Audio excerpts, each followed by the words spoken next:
child, alone, quietly whimpering, huddled into the corner of her room, scared that if she makes too much noise, her father will come in and beat her again. Next time, she might not be so lucky. A 16-year-old boy walks free from conviction after a drunken driving assault, killing 4 of 6 passengers. Why? Because his lawyer argued that he was too wealthy to understand that actions have consequences. People dying every day in numerous countries from hunger and starvation because the richest 1% of the world owns 46% of the total global wealth. This is the world I see.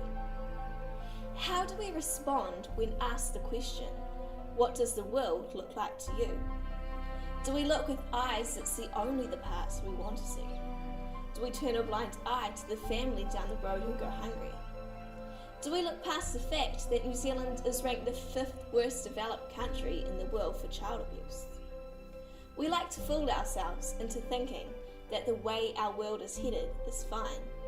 However, there is widespread apathy in the human race. So how will you honestly answer the question? What is the world you see? I see a world that is too self-centered to care. A world where we are too absorbed in a digital screen instead of looking up and seeing what is happening in our country, our neighbourhood, and dare I say it, our world. We claim to be sociable while staring into our phone screens instead of the eyes of our friends who are around us. The world I see has been filtered through a narrow lens that covers up the dark, raw, messy and painful truths of the corruption in our society. We are affluent and self-indulgent. Do we even care to want to see it change? If I say it's not my problem, then who is going to step up and say it's theirs? Change is only possible if we are willing to look up, open our eyes, and see the world through a new light. How can it be that our world is so lost? Back in April last year, an Islamist militant group kidnapped more than 300 girls from their school in Nigeria. The media exploded, which sparked an international campaign called #BringBackOurGirls. But now, over a year on, what do we know? The girls could have been sold into trafficking or the slave trade by now. No one knows where they are for sure, and how do their families feel?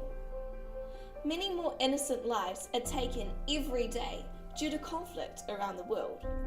People like you and I should not have to die from something someone else started. But this is our reality. It happens every day. This is the world I see. I also see a world that is lost and broken. New Zealand is ranked in the top 30 of the wealthiest countries in the world, yet people still live in poverty. There are homeless on the streets, sleeping in doorways of shops with nothing but the clothes on their backs. They waste away, unnoticed and alone.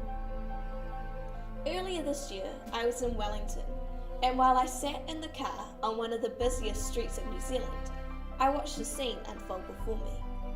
A homeless man sat outside a grocery store. His body language spout rejection as people walked past. The people pretended not to notice, their eyes fixed forward, focused and unscathed by the innocent life trying to keep warm as an icy wind swept through the sidewalk. After a while, my brother-in-law decided to go and start talking to him. It was clear to see that this simple gesture meant a great deal to this man. How many times had he sat there, rejected and alone, while people didn't even bother enough to at least show him some compassion? This is a clear example of the behaviour of people in our society. Yes, we are busy, but since when has it become all about ourselves? Why do we not care about the people who are suffering in our own country? It may seem that I am being overly dramatic or generalising everyone into one category. You may ask, what about the people who do work to help the needy in this world? This is true. I am aware of the good things that some people and organisations do, And I am thankful for them and everything they do in order to make this world a better place. But what about the rest of us? What are we doing to better our world? The world will start becoming more desirable for us as individuals if we start by changing the small things in life. It is time we recognise our own humanity. We weren't placed in this world to become self-absorbed, but to recognise the needs of the people around us and take action. When we do this, when we decide to help the people in our own community, even in the little things, then our outlook on life will change. This is the world I see. I must allow my eyes to see these things, and although the pain, hurt, and injustice grieves me, it is not what I choose to focus on. If I become consumed and weighed down by the negative, how will I ever have hope that things can change? The opportunity to help people is like a visitor knocking on my door, waiting to be welcomed in and embraced with humility and selfless love. So I choose to open that door, and I welcome the opportunity because I have hope that things can change. For where there is hurt and pain, there is potential, purpose, and the possibility to love. So I leave you with one last question. Will you continue to look through the narrow filtered lens that covers up the dark and messy truths of the corruption in our society? Or will you stand with me, open the door, and embrace the opportunity to help people and make a difference in this world and change it for the better?